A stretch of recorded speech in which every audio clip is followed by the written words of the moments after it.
siang, mestinya saya kasih kuliah umum tentang filsafat dan peradaban yang udah direncanakan. Pagi-pagi rektor nggak kasih izin, digembok ruangannya. Ruangannya itu tulisannya academic center. Nah saya mau terangin apa itu academic center, tapi ruangannya ditutup kan. Itu ngaconya kan. Jadi masih berlaku larangan orang memberi kuliah.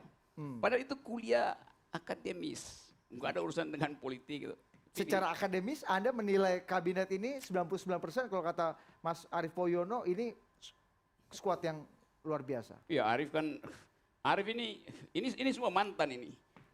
Rizal mantan Menko, Ngabalin mantan kuping presiden. Dia biasanya nguping, sekarang udah nggak bisa lagi. Arif itu Gerindra mantan oposisi itu. Jadi ini reuni para mantan. Saya bukan mantan, saya oposisi.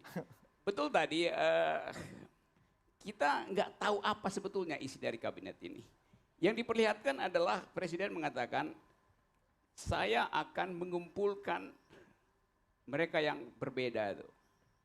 Padahal ini bukan yang berbeda, ini kan isinya orang yang bertentangan semuanya, bukan berbeda. Jadi resultan dari kebijakan ini bisa nol itu. Jadi saya mau katakan iya itu mukanya baru, muka-muka baru, tapi apa namanya oligarki lama tuh.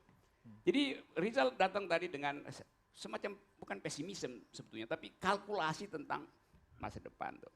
Ekonom biasanya punya kemampuan untuk menerangkan masa depan, meramal masa depan. Kalau dia salah ramalan, dia bisa terangkan kenapa dia salah tuh. Tapi Rizal bukan yang seperti itu tuh. Ada cerita, ada orang di dalam mitologi Yunani namanya Cassandra. Cassandra itu dewi yang diberi kemampuan untuk melihat masa depan, fortune teller namanya. Tapi dia dikutuk bahwa tidak ada orang yang percaya pada dia. Nah Rizal ini semacam Cassandra itu, Rizal Ramli Cassandra. Koreksi itu. Yang berupaya untuk melihat masa depan, tapi orang nggak percaya. Padahal kalkulasinya selalu tepat gitu kan. Jadi kita ada di dalam keadaan semacam itu tuh. Kita mau percaya siapa yang kasih uraian sebetulnya tuh. Nah tadi saya baca di koran tuh, Presiden bilang Menko akan punya hak veto terhadap kebijakan menteri itu. Barusan diberitakan di koran itu. Ini kan bagaimana mungkin presiden itu mewakafkan hak vetonya pada Menko tuh. Lah mestinya presiden yang memveto kan. Itu terlihat bahwa Menko ini dijadiin bumper. Berupaya untuk menghindar dari persoalan supaya nanti presiden bisa bilang kan udah diveto sama Menko. Dia nggak mau berkonfrontasi langsung dengan menteri yang adalah partai politik kan. Jadi kelihatan soal-soal semacam itu tuh. Nah, saya menganggap bahwa ke depan karena kimianya saling membatalkan di antara mereka, karena ingin kan presiden bilang ini apa namanya ini periode terakhir maka saya nggak ada beban. Maka kelihatannya menteri-menteri juga yang diutus oleh partai juga datang dengan filosofi yang sama, nggak ada beban. Berarti nggak ada beban untuk merampok APBN gitu. Kira-kira begitu kan? Tapi kita mesti tahu bahwa Jokowi waktu susun kabinet kan bukan sekedar lihat mana profesional mana partai. Dia juga mesti konsultasi diam-diam dengan yang disebut oligarki di belakang layar. Yang punya kepentingan dengan apa kebijakan di depan yang bisa menguntungkan dia. Bagaimana papers hak tanah segala macam bisa diamankan lagi 5 tahun ke depan kan? Kan bagian itu yang yang seolah tersihir tuh. Tapi satu poin yang saya mau katakan bahwa setelah seluruh analisis diberikan, pertanyaan terakhir adalah apakah kabinet itu membatalkan demokrasi atau memperkuat demokrasi? Nah, saya mau katakan membatalkan demokrasi karena akhirnya nggak ada oposisi.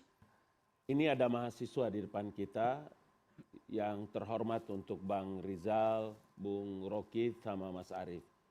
Ciri-ciri dari masyarakat demokratis itu adalah masyarakat yang memiliki peradaban. Konsep peradaban itu adalah memiliki optimisme. Jadi kalau narasi dan diksi ini yang dipakai dari ketiga narasumber, ini tidak memberikan satu motivasi dan optimisme bagi mahasiswa dalam menyongsong masa depan mereka. Sementara gagasan besar dari presiden itu adalah menyiapkan sumber daya manusia yang memiliki kompetensi dan bisa bersaing di dunia internasional. Pada waktu saya masih di Papua, kemudian datang belajar di Mesir, dan datang belajar di Sorbonne, dan datang belajar di Universitas Indonesia, hanya satu gambarannya. Kata ayah saya, kalau mereka bisa, kenapa kau tidak bisa? Dari Papua saya waktu itu. Sekarang kita di Jakarta, pemerintahannya pemerintahan baru, visi besar Presiden Jokowi itu adalah membangun dan menyiapkan sumber daya manusia yang kuat.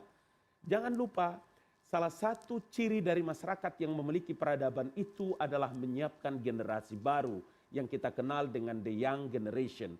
Itulah Soekarno mengatakan, beri aku 10 pemuda, akan kuratakan gunung ini untuk sebuah masa depan republikku.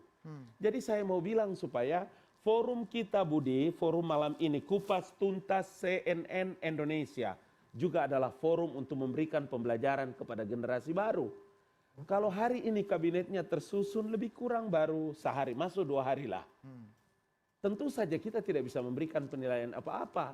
Tetapi yang memiliki kewenangan untuk bisa menilai dan menakar seberapa jauh kapasitas dan kapabilitas yang dimiliki oleh para menteri dengan kemampuan eksekusi mereka itu tidak ada lain kecuali Undang-Undang Dasar memberikan kewenangan penuh kepada Presiden Republik Indonesia Joko Widodo untuk mengangkat dan memberhentikan mereka. Hari ini baru hari kedua, kawan. Mustahil seorang presiden bisa mengangkat para pembantu-pembantunya dengan tidak mengukur dia punya kapasitas. Tapi betulkah di belakang itu ada oligarki, di belakang itu ada keputusan yang sangat anti demokrasi? Budi, ingat baik-baik Budi, jangan lupa, berikanlah pelajaran kepada mahasiswa ini dengan baik. Undang-undang dasar yang menjelaskan bahwa kewenangan sepenuhnya adalah hak prerogatif presiden.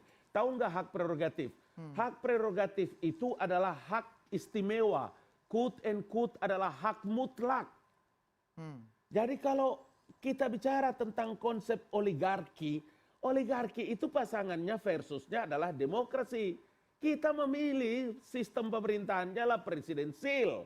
Itu sebabnya presiden mengangkat 7 orang. Ada Pak Pratikno, ada Pak Muldoko, ada Ibu Retno, ada Bung Alex, dan beberapa lagi yang lain 7 orang. Untuk apa? Untuk membantu dan mendeteksi orang-orang yang telah beliau canangkan terkait dengan profil yang mereka miliki.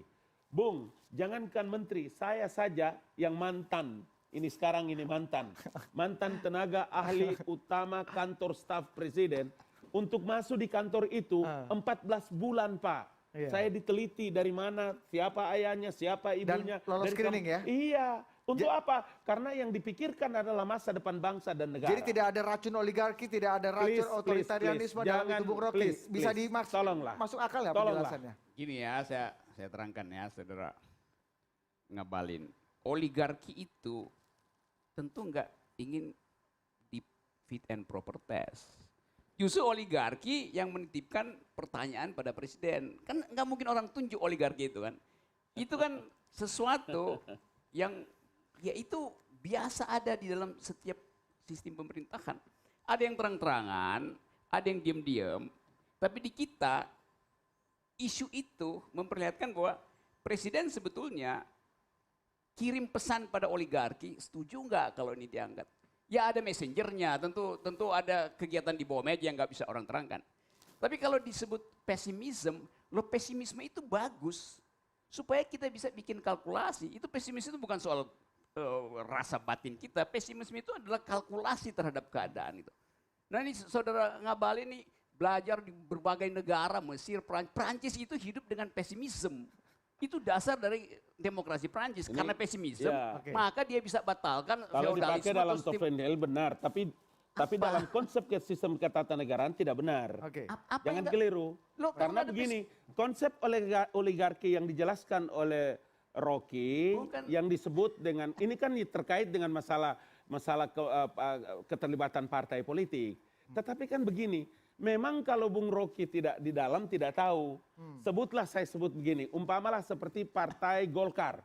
Partai Golkar dari persentase pemilunya ya mungkin sebentar, saya jelaskan biar adik-adik juga bisa mengerti. Ya, karena bukan itu konsep oligarki Indonesia, bukan brother, partai. Brother, Brother, karena saya tahu dan saya ikuti, maka saya mesti menjelaskan kebenarannya. Sebab kalau saya tidak mengklarifikasi apa yang dijelaskan oleh Rocky Gerung, itu artinya narasi dan diksi ini menyesatkan banyak orang itu loh. Sesat tadi itu. Iya.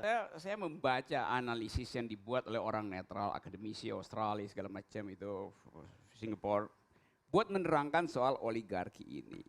Tapi kan mau dibantah sama Brother Ngabalin kan. Karena dia menganggap dia sangat dekat dengan telinga presiden itu. Saya nggak percaya itu.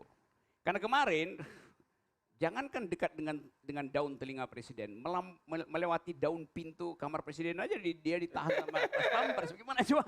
Itulah kurang bisa dipercaya nih. Ini antara ini berita hoax dan faktanya tidak nyambung. Itu saya lihat gambarnya aja. Tapi nanti saya jelaskan. Nah, sekarang saya mau terangkan itu merosotnya demokrasi. Indeks demokrasi kita turun terus itu. Kenapa? Karena parameternya pertama bukan karena Pak Jokowi menghasilkan demokrasi, salah. Pak Jokowi masuk dalam sistem yang udah demokratis gitu. Sejak 98. Jadi jangan ditanya apa yang dilakukan Jokowi untuk meningkatkan demokrasi. Yang akan orang ukur apa yang menyebabkan indeks demokrasi turun di masa pemerintahan Jokowi itu. Seluruh parameter dunia demokrasi kita turun terus. Jadi Jokowi memerosotkan demokrasi. Nah ini juga indeksnya taruhan sama saya. Ini bulan Desember ini hari hak asasi manusia, lihat ya, itu indeks demokrasi pasti turun.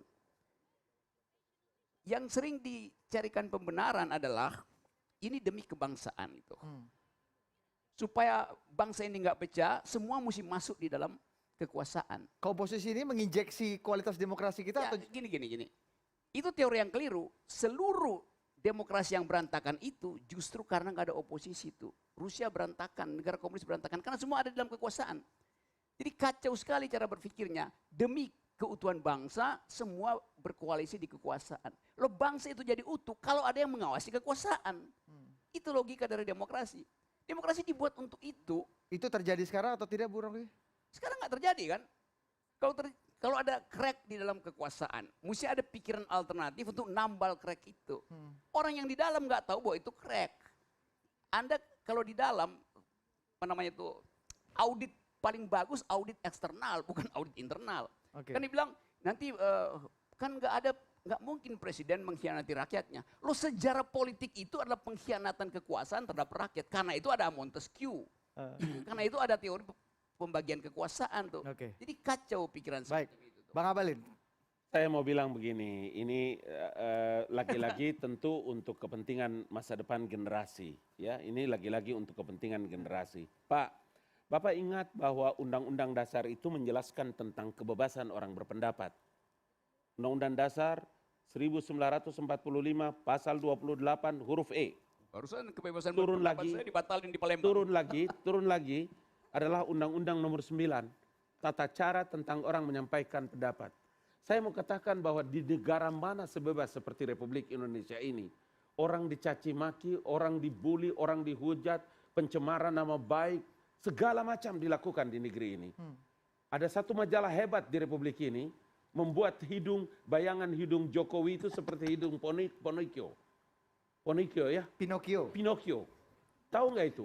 Apa yang hendak dilakukan? Saya bilang Pak, ini kalau pada zaman Soeharto selesai Anda kawan. Tapi baru ada zaman Joko Widodo. Oh, itu itulah saya bilang. Itulah saya bilang begini. Jokowi datang setelah Indonesia Itu demokrasi. sebabnya, Ini ngaco nih. itu sebabnya saya katakan. Itu sebabnya saya katakan. Makanya saya selalu bilang, semua kejahatan kalian dalam nyinyir, semua kejahatan kalian dalam membuli orang, semua kejahatan kalian dalam mencemarkan nama baik orang, itu sampai kepada pribadi Joko Widodo, dia telah memberikan maaf kepada Anda semua. Baru Contoh apa yang dimaksudkan? Bung. Saya, Rocky dulu, nanti baru Bang Rizal. dengar dulu. Ini ya, saya Tadi baru alami itu. Rocky Gerung Anda bicara saya dengar dan Bang Rizal bicara saya dengar. Oke, berapa lama? Pakailah tunjuk cara demokrasi yang bagus kepada mereka. Mereka sedang menonton kita. Bang Rizal. Dengar, apa yang saya ingin katakan, pola dan sistem demokrasi itulah yang dia lakukan. Saya bukan siapa-siapa, saya bukan anak jenderal, saya bukan seorang pengusaha, saya bukan anak seorang pengusaha hebat, Ya. bukan seorang anak pejabat. Saya memang orang deso, karena itulah saya sudah biasa dibully. Intinya Tidak apa, apa-apa. Bang? Intinya Apa yang tentang saya mau demokrasi, katakan? tentang penyusunan Apa yang saya mau kabinet? katakan, Budi? Yang mau saya katakan, itulah konsep yang sekarang ditunjukkan tentang kultur seperti apa demokrasi Oke. yang terbuka dan telanjang itu. Oke. Maka dari sinilah saya mau katakan bahwa kenapa sih kita tidak bisa memberikan satu contoh peradaban yang bagus dalam orang berbangsa dan bernegara? Maksudnya? Baru 2 hari, Pak, kabinet ini dilantik. Belum ada apa-apa, Pak. Kalau 3 bulan, 6 bulan, 100 Oke, hari, saya terangkan Anda boleh ya. memberikan penilaian Saya kasih apa kesempatan saja. Bung Rocky sebelum Bang Rizal udah menjawab. cukup ya, udah cukup Jangan ya. juga begitu Ya, caranya. udah, Bung. sekarang saya terangin. Gitu. Baru 2 hari, bukan 2 hari. 5 kali 360 hari plus 2 hari itu. 5 tahun kali 360 hari. Selama itu kita melihat demokrasi menurun. Baru zaman Jokowi, kebebasan akademis itu hilang. Oke. Itu poinnya. Karena Rocky, Oke. karena Rocky yang datang makanya gedungnya kayak begitu. Karena Rocky Oke, datang kalau itu untuk apa? Untuk memprovokasi orang melakukan ini pikirannya kejahatan. begitu. Iya, karena narasi yang diksi yang selalu dipakai, pakainya kayak gitu. Oke. Saya mau kasih- Kerjanya adalah nyinyir, kerjanya Jadi- mencaci maki Iya. orang. Itu. Bang Rizal, Kalau ya. prediksi seperti Bang Rizal Yang ngundang sampaikan, itu ini universitas. pembelajaran. Gini, Pembelajaran bagi orang, Pak. Tapi kalau Rocky bukan pembelajaran. Anda Bagaimana- tidak pernah gini ya. menggambarkan memberikan Saya- pelajaran Satu kepada menit, orang, Pak. Satu detik. Bagaimana mungkin universitas mengundang saya, ratusan universitas hanya untuk memprovokasi? Goblok betul universitasnya tuh. Kalau Anda yang diundang di situ sangat mungkin. Bukan, Rocky. Gini. Oke. Gimana sih? Saya kasih Yang kesempatan undang Bang Rizal untuk universitas. menanggapi. Iya, tapi partai. buktinya Bang kenapa? Rizal. Kenapa kampus menolak Anda? Barusan Kenapa sekarang. kampus menolak Anda? Kenapa yang Kenapa lain terima? kampus buat gembok Anda? Coba. Oke. Apa sebabnya? Karena ditahu kalau Rocky datang pasti membawa musibah dan malapetaka. Berarti kampus Gitu dong. yang undang kampus. Iya, ini buktinya. Bang, Bang